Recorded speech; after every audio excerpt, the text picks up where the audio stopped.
Everyone, तो साहब बात करने वाले हैं कि जो सो आपका जोसा राउंड वन में जिनको जो सीट अलॉट हो गया होगा, ठीक है, तो उनको जो सो आप जो सो डॉक्यूमेंट अपलोड और प्लस जो सो आपका जो भी आपका फर्दर जैसे एसएएफ हो गया, पीएफ जो सा होता है वो आपको जैसे पेमेंट करने का ऑप्शन आ रहा होगा, ठीक है। डॉक्यूमेंट जैसे आपको अपलोड करना पड़ रहा होगा ऑनलाइन में, ठीक है। तो आपको जैसे डेट आपका क्या क्या उसके बारे में डिस्कस करने हैं। और साथ ही साथ जो एक बड़ा बहुत कन्फ्यूजन है कि एसएएफ और पीएफ यानी कि सीट एक्सेप्टेंस फी और पार्शियल एडमिशन फी दोनों जो सो कब कब पे करना है, दोनों में अंतर क्या है, ठीक है। कौन सा मान के चलिए किसी को जो लग रहा है कि हमको इससे केवल एसएएफ फी पे करना है, पीएफ जो सो पे नहीं करना है, ठीक है। तो टोटल इस वीडियो में से शुरू करना देखिए आपको टोटल जो भी आपको मतलब प्रॉब्लम है आपको इससे सॉल्व हो जाएगा इस वीडियो देखने के बाद, ठीक है। और उससे पहले अगर चैनल पर अगर नहीं तो प्लीज चैनल को जरूर सब्सक्राइब कीजिए, वीडियो को लाइक कर दीजिएगा और अपना कमेंट जरूर लिखिए। जो भी आपका जो सो कंफ्यूजन है कमेंट जरूर लिखिएगा, वहाँ से बताने की कोशिश करेंगे, ठीक है।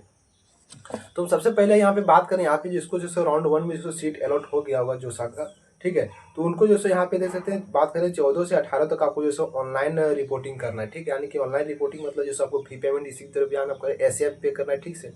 सीट एक्सेप्टेंस फी यानी कि आपको जैसे जनरल या फिर ओबीसी कैटेगरी से होंगे तो आपको 30,000 जो है यहाँ पे करना होगा। अगर जो सब एससी एसटी या फिर पीडब्ल्यूडी कैंडिडेट होंगे तो 15,000, ठीक है। जो आपको जो सब कॉलेज की फी में जो आपका एडजस्ट कर दिया जाएगा 5,000 जो अपना प्रोसेस काट के आपको जैसे जो भी आप कॉलेज में जैसे एंड आप जाइएगा उस कॉलेज का फी में जो आपका यहाँ पे एडजस्ट हो जाएगा, ठीक है। तो आपको यहाँ पे 14 से 18 तारीख तक आपको ऐसा काम कर लेना है, ठीक है। डॉक्यूमेंट अपलोड करना है, रिस्पॉन्स जो भी आपका कैंडिडेट वगैरह का है, ठीक है। उसके बाद वहाँ पे जो आपका 20 तारीख तक आपको जो सो लास्ट क्वेरीज होगा, ठीक है, रिस्पॉन्ड होगा अगर कुछ भी अगर क्वेरीज वगैरह आपका हो जाता है, ठीक है। उसके बाद फिर जो सो आपका यहाँ पे 21 तारीख को मॉक 2 का यहाँ पे रिजल्ट आ जाएगा, ठीक है। तो यहाँ पे मतलब आप 14 से आपको 20 तारीख तक आपको डेट यहाँ पे मिला है आपको डॉक्यूमेंट वगैरह अपलोड करने का, ठीक है। करते हैं जो सर यहाँ पे एसएएफ और पीएफ मतलब क्या अंतर है, ठीक है। तो एसएएफ जो आपका हो गया यानी कि सीट एक्सेप्टेंस पे, यानी कि प्रत्येक जैसे आपको जो भी राउंड में आपको सीट अलॉट हुआ, ठीक है, उस राउंड में आपको जो सो मान के चलिए फर्स्ट राउंड में आपको सीट अलॉट हुआ तो एक बार आपको जो सो एसएएफ आपको एसएएफ जो सो आपको पे करना पड़ेगा, ठीक है। ये एसएएफ मतलब ये होता है कि यानी जो भी हमको सीट मिला हम जोसा में जो सो आप कंटिन्यू जो सो बने रहने के लिए आपको एसएएफ जो सो पे करना ही पड़ेगा। अगर एसएएफ आप जो सो पे नहीं करते तो आप जोसा से बाहर हो जाइएगा, ठीक है। तो ये ऐसा ई जो है मैंडेटरी है। जैसे आपको जो भी राउंड में आपको सीट मिल गया उस राउंड में आपको जैसे एक बार जैसे पेमेंट करना ही पड़ेगा, ठीक है। मान के चलिए उस राउंड वन में आपको सीट मिल गया, ठीक है, तो उस राउंड में एक बार अगर पेमेंट करते हैं, मान के चलिए उस सीट आपको पसंद नहीं है तो स्लाइड या फिर फ्लॉट करके जो आप आगे फर्दर आप प्रोसेस कर सकते हैं, ठीक है। तो उसके बाद जैसे एक बार आप पे कर दिए कोई दिक्कत नहीं होगा, ठीक है।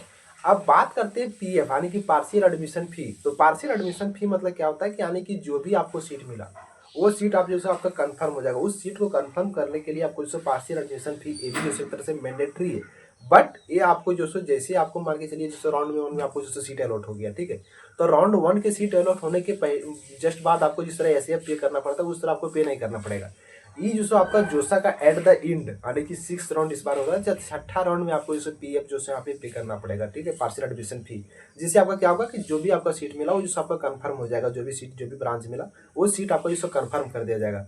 अगर आप फिर जो मान के चलिए आप जो मतलब सीसीएम में आप पार्टिसिपेट करना चाहते हैं तो वो आपका जो सीट कंफर्म हो गया। उसके बाद सीसीएम में अगर पार्टिसिपेट करना चाहते हो तो उससे अगर अच्छा आपको अगर ब्रांच अगर मिल गया तब आपको जो वहाँ से अगर आप आगे बढ़ेंगे तो कोई दिक्कत नहीं। और अगर नहीं मिला तो जो आपका मतलब कॉलेज आपको जोसा में मिला है, जो भी ब्रांच आपको मिला वो आपका कंटिन्यू रह जाएगा, ठीक है। तो यही होता है एसएफ और पीएफ में जो डिफरेंस, ठीक है। तो आई होप आपको जो इस एसएफ और पीएफ क्या होता है आपको समझ में आ गया होगा, ठीक है। और आप लोग जैसे सीसीएफ के लिए अगर पेड काउंसलिंग का ज्वाइन करना चाहते हैं सिंपली इस नंबर पे हमको व्हाट्सअप करिएगा, आपको टिल एडमिशन तक हेल्प कर दिया जाएगा, ठीक है। तो यही था, तो मिलते हैं वीडियो में। Thanks for watching, bye.